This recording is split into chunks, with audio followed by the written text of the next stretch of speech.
What's up guys? Welcome to IETB, iOS News and Update. So ngayon guys, inilabas ni Apple itong iOS 17.5 Beta 3. So nanggaling ako ng Beta 2 and ang file size nitong Beta 3 ay 534.9 MB. Actually guys, nilabas ni Apple itong 17.5 Beta 3 last week. So ngayon ko lang siya ginawa ng review dahil inobserve ko pa din siya. So ito guys, tignan natin yung build number na itong iOS 17.5 Beta 3.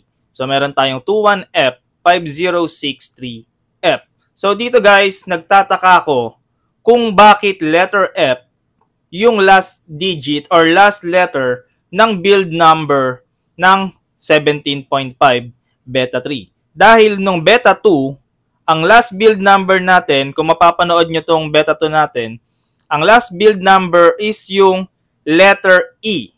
So ngayon, nagtataka ako bakit dito sa Beta 3 ay letter F. Usually kasi guys, ang build number nila ay pababa.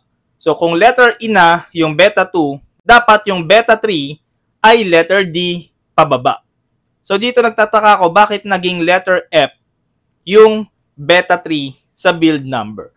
So kasabay guys ng iOS 17.5 Beta 3, ito pa yung mga inilabas ni Apple na ibang OS. So meron tayong iPadOS 17.5 Beta 3, macOS 14.5 Beta 3, tvOS 17.5 Beta 3, visionOS 1.2 Beta 3, watchOS 10.5 Beta 3. So ayan guys, yung mga kasabay na nirelease ni Apple sa iOS 17.5 Beta 3. So dito guys, wala po masyadong bago sa iOS 17.5 Beta 3. As in, wala talaga siya masyadong pinagbago. More on minor updates lang siya, and ang pinaghahandaan din kasi ni Apple yung sa EU na mga regulations. So doon nagpo-focus ngayon si Apple. So ito guys, pag-usapan natin itong Let Loose event nila sa May 7. So dito guys, may kita nyo yung Apple logo nila is merong Apple Pencil. And meron pong iba't ibang kulay. So dito guys, possible po ito na meron pong lalabas na bagong iPad or Apple Pencil. Pero panigurado po ito, meron pong bagong iPad na lalabas na merong iba't ibang kulay. Katulad na lamang ng iPad Air. So sa iPad Pro, possible din na merong lumabas na bagong version na i-release ni Apple or i-announce ni Apple sa May 7, 2024. Kaya kung nagbabalak kayo guys na bumili ng iPad, I suggest na wag na muna kayong bumili ng iPad ngayon dahil magkakaroon ng event si Apple at possible na ilalabas na agad itong mga bagong iPad. So speaking of iPad, dito guys, sa iPadOS 17.5 Beta 3, meron pong bagong indicator or sa codings ng iPadOS 17.5. So, yung bagong codings po na yon ay about po sa battery health. So, hindi ko siya maipapakita guys dahil mismo sa mga iPad ngayon, walang nakalagay na battery health. Pero possible po sa mga susunod po or sa mga bagong lalabas na iPad ay magkakaroon na po ng battery health sa settings natin sa iPad.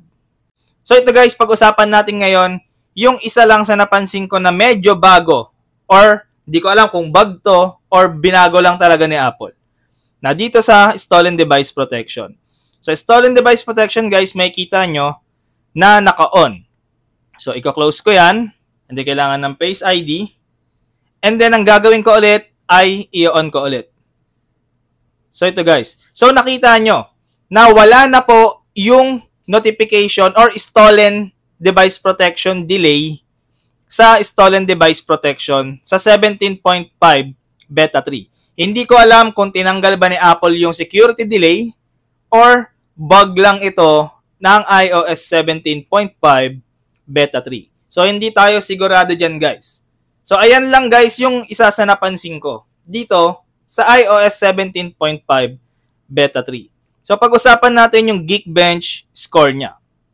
So sa Geekbench score guys, makikita nyo yung April 19, yan po yung beta 2. And itong April 29, yan naman yung beta 3. So makikita nyo na mataas yung single core pero mababa sa multi-core. And then dito naman sa GPU benchmark, ayan, April 29 and April 19, ayan ulit yung beta 2 and beta 3. So makikita nyo na mas mataas si beta 3 compared kay beta 2. Pero konti lang naman yung difference niya. So speaking of performance guys, sa performance okay naman siya since ilang araw ko na siyang gamit. Okay naman talaga siya. Wala ako masyadong na-experience na bug. Okay siya, talagang smooth. Wala rin akong mga na-experience na up crashing. Pero meron akong isang napansin na parang lang. Parang mas mabilis siyang malobat ngayon compared sa beta 2. Siyempre, since beta pa lang naman to, asahan natin guys na talagang makaka-experience tayo ng mga battery draining issue, lalo na't hindi pa naman official version itong 17.5 beta 3. Yung guys, kung naghahanap kayo ng iOS group, punta lang kayo sa Facebook, i-search nyo lang yung iOS Pilipinas, join lang kayo sa group natin at marami kayong tips na makikita dyan. And also, kung gusto nyo mapanood yung mga reels ko, yung mga iPhone tips na binibigay ko or ina-upload ko sa Facebook, follow nyo lang ako sa Facebook ko, El Israel Evangelista, and ayan, yung mga reels natin sa Facebook natin. So, i-follow nyo lang ako guys, marami akong iPhone tips na ina-upload dyan.